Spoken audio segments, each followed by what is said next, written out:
Eto na.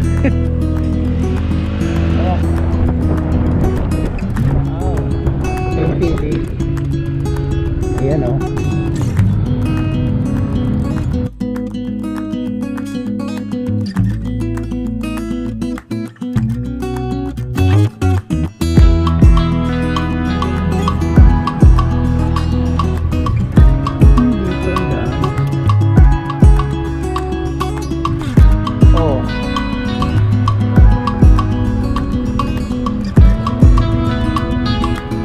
May kwento to, historical to eh.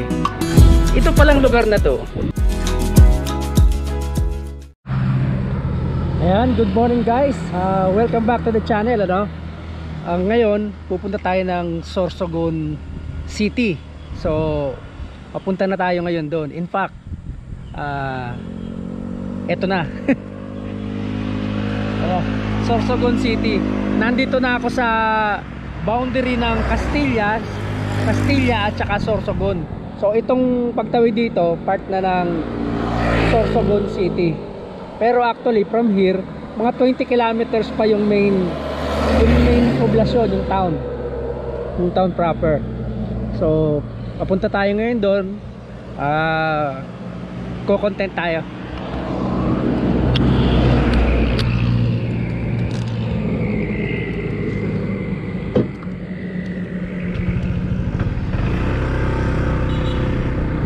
Ano pa guys, mga sabi dito estimated time pa ng arrival natin doon, mga 24 minutes pa. Pero ang ganda ng daan dito guys sa Sorsogon. Sarap bumakbak.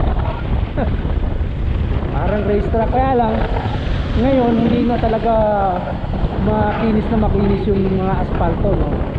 May mga portion na mga natapala na parang ni-repair. Tapos yung iba naman,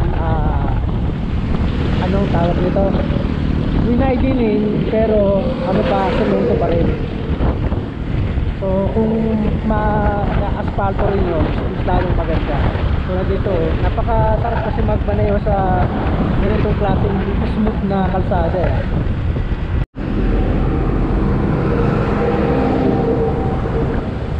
Kung tingnan nyo to guys,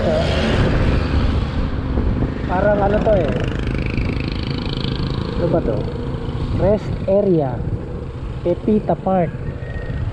Picture kaya tayo dito. Kala ko nito munisipyo eh.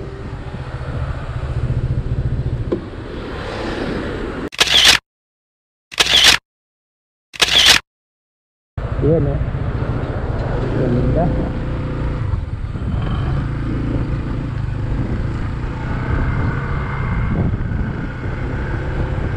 Landscape. So part siya ng barangay Bukal-Bukalan. Yan o.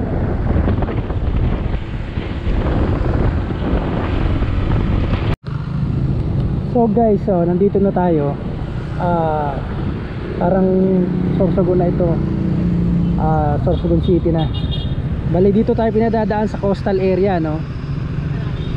So maganda na rin na dito tayo dumaan para makita nyo rin yung seaside. Tsaka siguro daan tayo dun sa Rempiulas bago tayo pumunta dun sa Balogo complex. Alright. Mahaba rin ano. Maganda oh. Dito nga pala yung Rempiulas. Nandun tayo. Dito, kumaliwa ka dyan, sentro na yan eh. Ayun yung ano, St. Peter and Paul Cathedral. Ayun oh. Ganda rin yung simbahan na yan.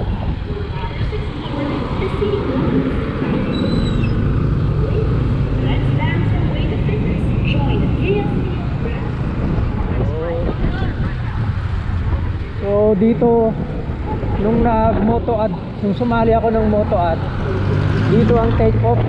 Dito rin ang assembly, kumbaga doon sa dulo yung grid.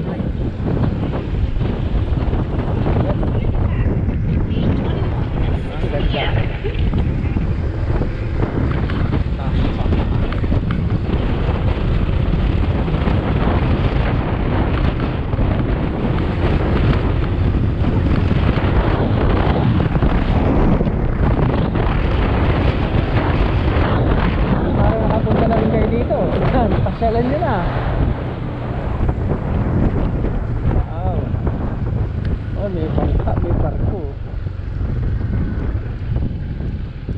dito yung Mayon ngayon, banda.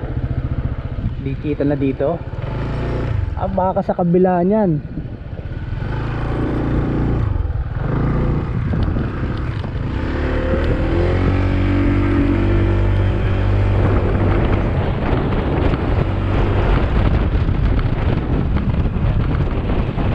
Picture tayo dito kasi ito iconic to, yung pili. Ayan o. Iconic yan eh.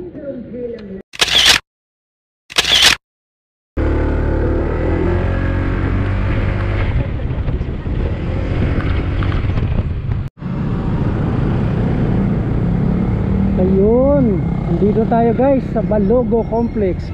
Ang ganda tignan, no? Parang ano eh, oh. Parang yung sa Greece o sa ano, yung sa Roman, sa ano, sa Vatican, yung ganyan. Para ka nasa Rome.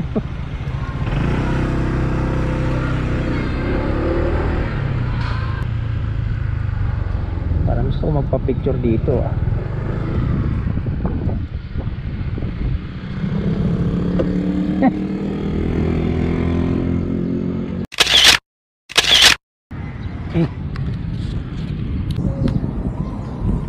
So ayan guys, nandito na nga tayo sa Sorsogon City at pinasyalan natin tong Balogo Sports Complex, ano. Isa to sa mga iconic na pinupuntahan dito sa Sorsogon City. Ang napakalaki. Actually hindi ko pa nga napapasok ang loob yan eh, pero sa mga picture lang talaga napakaganda niya. Binadgetan to ng mga 880 million plus.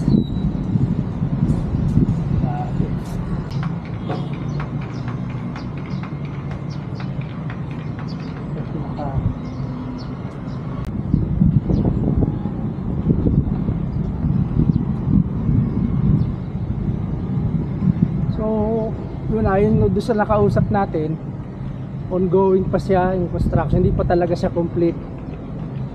Pero sa mga event ng ano, ng tawag ng katulad ng event ng festival ng Sorsogon, nagagamit siya as para mga assembly area, ganyan, yung mga program. Pero as a sports complex, hindi pa talaga siya nagagamit. Pero napakaganda niyan pagka nagkataon. So yung guys, ano, pasok tayo, may nakita akong daanan dito sa loob para lang karoon kayo ng idea kung ano yung nandito sa loob. Laki nito. Football, track, sama na yan, stadium. Oh. Ayan, may track siya. Pwede nga itong ano,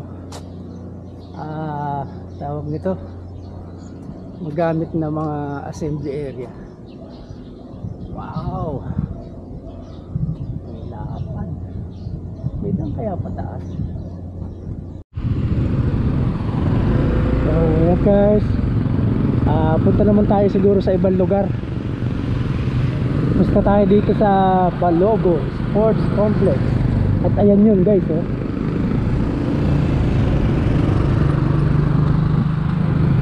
Yan, oh. Ganda. Guys, dahil nagutom tayo, buti na lang dito sa tapat ng Balogo Complex. Nakita ko to si Manoy's Food House. Yan. So dito muna tayo kakain. Yan. Order tayo ng sisig. Yan. Ay si ate, oh. Ate, ikaw. Yun, oh. So ayan guys, palapit na tayo sa ating susunod na destination. So yung pupuntahan natin, yung Kasiguran Shrine. Actually, nakapunta na ako dito before, twice na. Tawag nito, ay hindi, iba yung nadaanan ko. Meron din daan dito dulo.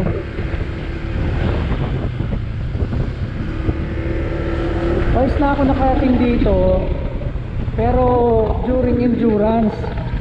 Hindi naman ako nakakatigil dun sa may simbahan mismo. Kaya sabi ko, ano kaya puntahan ko para ma-vlog ko talaga ng gusto yung lugar. Ayan, yun ang pupuntahan natin ngayon.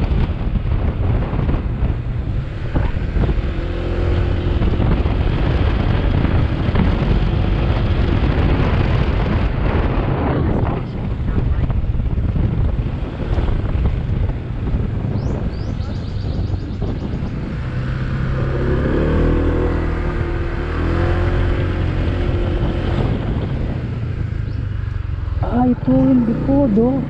Pinakikita ko. Sa likod pala ako dinaan. Okay, dito yung shrine.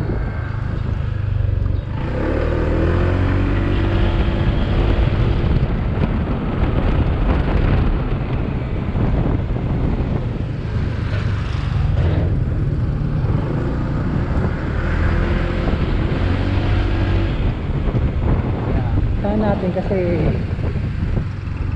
dito kaya ito pwede rin dito.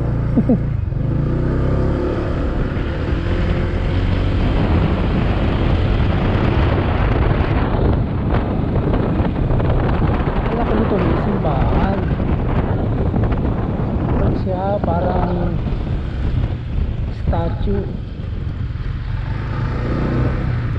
Yan o. Oh. Ang ganda rin naman talaga eh. Kaya lang yung kanyang mga bulaklak para mga artificial, hindi tunay. Yan. Anong pangalan nito? Mayroon yung pangalan eh.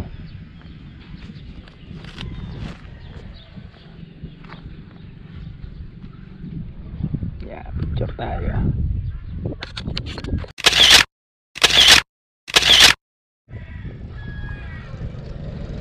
Ayan guys, nakapag picture na tayo dito. Punta naman tayo ngayon sa Barcelona. Yung Barcelona ruins. Medyo gusto ko malaman ng kwento nun kasi alam ko may historical value din yun eh.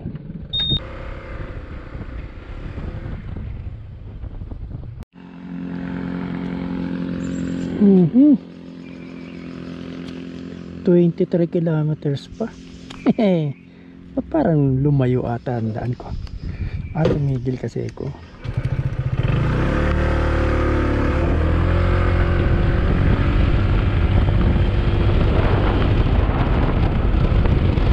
So guys, may nakikita kayong bundok dito, yan oh. Vulkan yan guys. Yan yung tinatawag na Bulusan, Mount Bulusan. Kaya tingnan nyo, may usok-usok pang sa dulo, taas. Kaya tingnan dito guys, service oh. Kaya madalang ang service dito, kaya tingnan nyo, kahit sa bubong ng tricycle.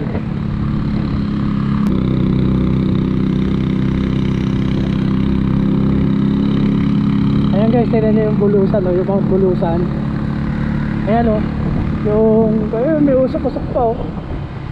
Ayan oh. So yan ang Mount Bulusan.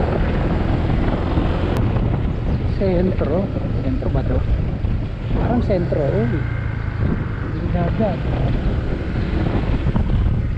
Ito na. Ito na yung Barcelona ruins. Yan yung ruins. Ito yung siguro mas bago naman to kumpara dito.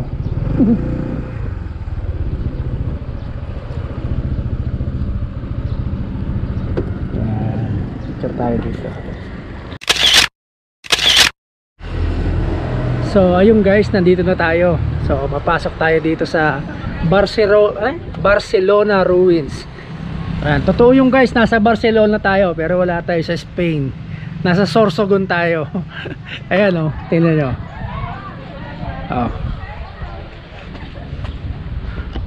Ayan oh, Barcelona, Sorsogon.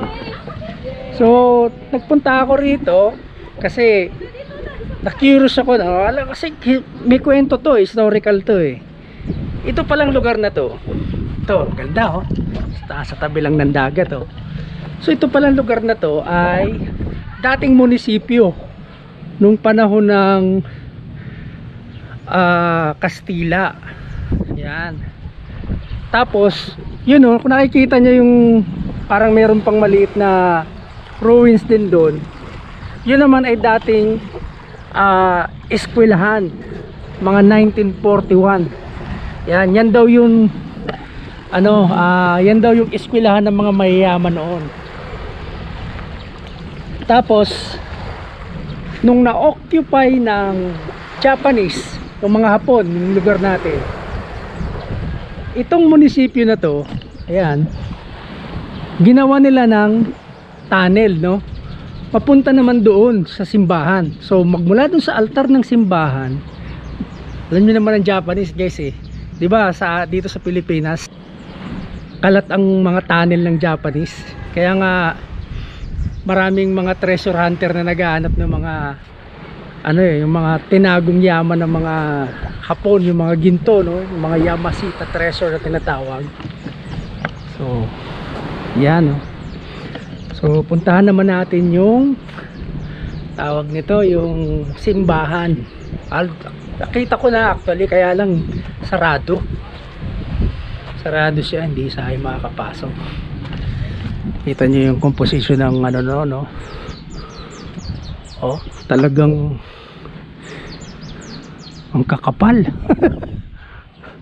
Oh, kaya ilang daang taon na ang lumipas, so nakatayo pa rin oh. Oh, ito La Presidencia Ruins. Halos hindi na mabasa oh. Dilapidated na. So yan na ngayon guys yung natira.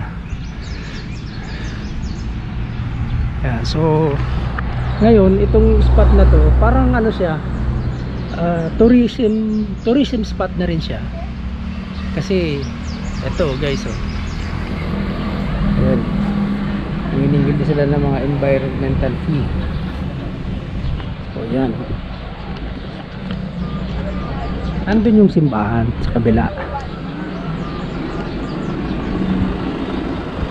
Alright. So malaki-laki din yung simbahan na yan. Luma na rin. Ayan.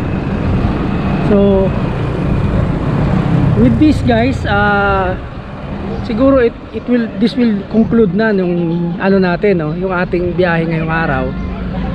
Nanggaling na tayo sa Balogo Sports Complex. Nanggaling na tayo sa Kasiguran, tas dito. So siguro uwi na tayo kasi kulang yung isang araw para maikot natin yung iba pang mga tourist spot dito sa Sorsogon, ano? So at least mayroon tayong nakuha na ibang information tungkol dito sa lugar na to. So ayun guys, matapos ako mag content doon sa kabila, bali nakita ko to, Furia Tourist Shop. So nabuti ka muna na magpahinga rito kasi alas 12 na rin naman. Tapos magpalamig-lamig muna tayo kasi aircon sa loob. Tapos okay din naman okay din naman ang mga menu nila. Bali umorder na lang ako ng Big Tapa, tapos siguro kape kasi may kape din sa loob eh. Yung mga puro na kape.